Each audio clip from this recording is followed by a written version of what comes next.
Bonjour à tous, bienvenue sur la chaîne Info Canada. Aujourd'hui, je vais vous présenter quelles sont les universités qui sont éligibles à l'extension des droits des scolarités supplémentaires selon les programmes d'études et la région au Canada. Pour ce faire, nous devons savoir qu'il y a des secteurs qui sont ciblés comme ici, vous pouvez toutefois lire le lien, je l'ai mis dans la description. Un nombre limité de censures des droits de scolarité supplémentaires sera accordé à, com- à- à compter de septembre 2023 aux étudiantes et étudiants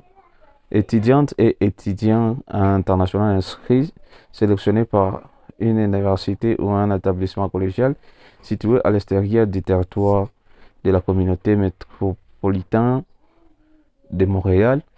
Celles-ci devront suivre un programme d'études en français dans les secteurs d'emploi identifiés comme prioritaires par le gouvernement du Québec, soit c'est du programme des bourses perspectives québécois. Pour ce faire, il y a dans le secteur de la technologie de l'information, les génies, la santé et les services sociaux, l'éducation, les services euh, des gardes éducatifs à l'enfance. La condition d'admissibilité, là, vous pouvez toutefois voir, il y a des sortes. Il y a les établissements d'enseignement et les programmes admissibles. Il y a les formations collégiales et techniques, formations universitaires. Là, vous devez savoir, il y a des universités qui sont ciblées. Par exemple, l'Université de Québec à Abitibi, et puis l'Université de Québec à Chicoutimi, et Université Laval, Université de Québec à Ottawa, Université du Québec à Rimouski, l'Université de Sherbrooke, l'Université du Québec à Trois-Rivières. Ce sont les universités. Alors, les collèges publics, il y a les CP de la BTB et de l'Alma, des Baye Como, Bous Appelcha, Shkotomo. Vous pouvez voir, il y a aussi les collèges qui sont exemptés au droit euh, des, des scolarités. Les collèges privés, il y a les collèges privés conventionnés, il y a les collèges Barthes, Notre-Dame des Foyers, Édifice, La Flèche, Méris, et aussi les séminaires de Sherbrooke. Ce sont les listes ci-dessus que vous pouvez toutefois voir. Et c'est ce qui est vraiment intéressant par rapport à ça. Euh, j'ai réussi l'un des universités, je pense ça peut être l'université encore, qui m'a envoyé pour confirmer que dans leur université, avec les gouvernements, ils ont conclu leur marché.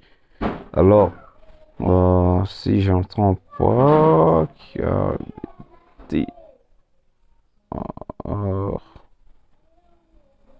si je ne me trompe pas, c'est ça, ça peut être ça. Bon, ils m'ont envoyé l'email. Voici l'email. C'est Chicotonou aussi, j'y pense. Vous voyez? Bonjour et merci pour votre intérêt pour notre université.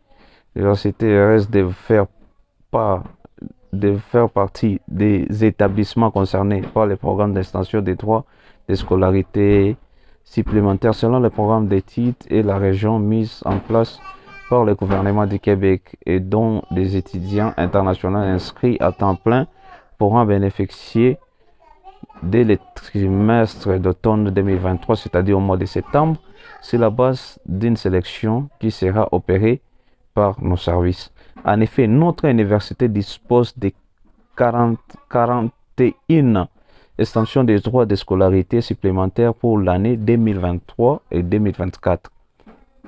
Les modalités de sélection des récipiendaires de cette bourse sont en cours d'élaboration, seront communiquées au cours des prochaines semaines. Le lien est là, vous pouvez, je mettrai aussi les liens pour voir. C'est ça, l'université m'a envoyé pour me dire que leur université est concernée par les programmes d'extension des droits de scolarité supplémentaires. Pardon. Et si vous avez des questions et des préoccupations par rapport à ça, n'hésitez pas à laisser un commentaire. Et merci d'avoir regardé cette vidéo. Partagez la vidéo. À force de partager, à force de vous abonner, c'est ce qui nous donne aussi la force de vous proposer d'autres vidéos. Merci et à bientôt.